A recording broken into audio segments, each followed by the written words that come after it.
This is going to be assignment, texture assignment number 4. So this will be your last one. What you're going to do is you can either write your name. My name is Karen. So I'm a good Karen, by the way. K-A-R-E-N, in wood, metal, ribbon, water, and stone. So what you're going to do is, again, use the pencils that you have and the stud that you made, or you can buy one, or your finger. And you're going to do a 5-letter word with textures. Okay? So here's your spade. Here's what we've been working with. You can use that, and that will be fine. You can also go with cardboard if you like. With the balls, you can look at the pennies. You know, this is a nice little square to look at. The rope is nice. That could be your shell, but again, let's not do this because of this with the edges being flat. So you know what you're doing. You know how to do, what are we doing this week? We're calling it texture. That is a fundamental of design that you are going to use from now on, is texture. So I'm going to leave that up to you. What I would do at first is just go to font, find your 5-letter word, go to font, figure out which font you would like. See, this font would be different than this. This font is different than this. So find some fonts that you enjoy. And again, we're going to go back to our doodly board here. And we're going to say, okay, so K is going to be my first one. And now I'm going to say wood. Well, wood doesn't necessarily do this, right? Ribbon does that.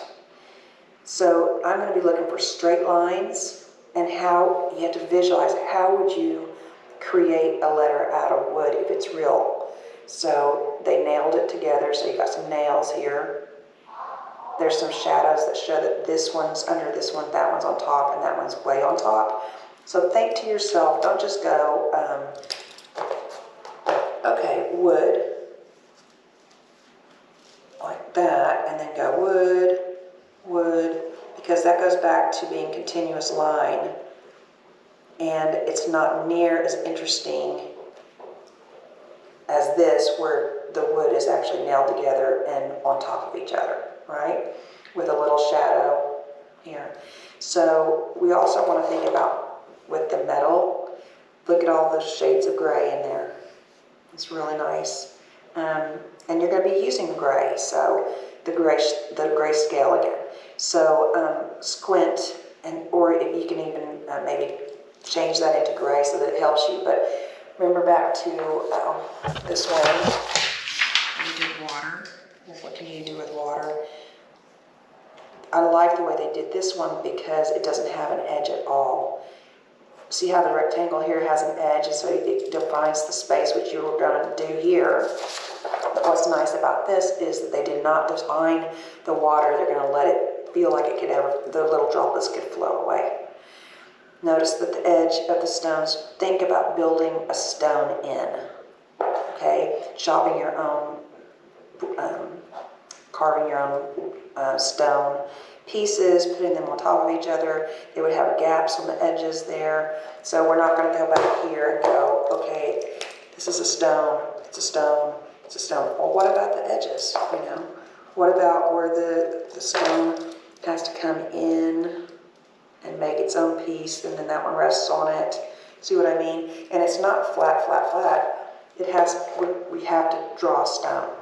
So what I did was I looked up my name in different textures. I said K in wood, A in metal. And I did like that. You can easily do that, or you can go to font, figure out a font that feels like ribbon or feels like you can do water or texture or rough, silky, furry, soft, whatever. So there's different ways of going about it. Now, you don't have to have them all the same size. I did in my example here, but you could make them go off out of the rectangle, like you did the balls. You know, it could be, this is going to be my K piece of wood. And that one goes over it. And then this K is going to be, I'm going to nail it there. I'm going to have to make it thick, like a piece of wood.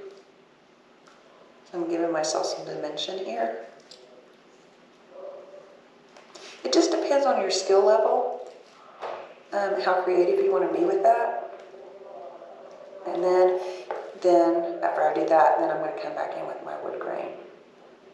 But that's my abstract K. And then the A could be something behind that. You can really play with it.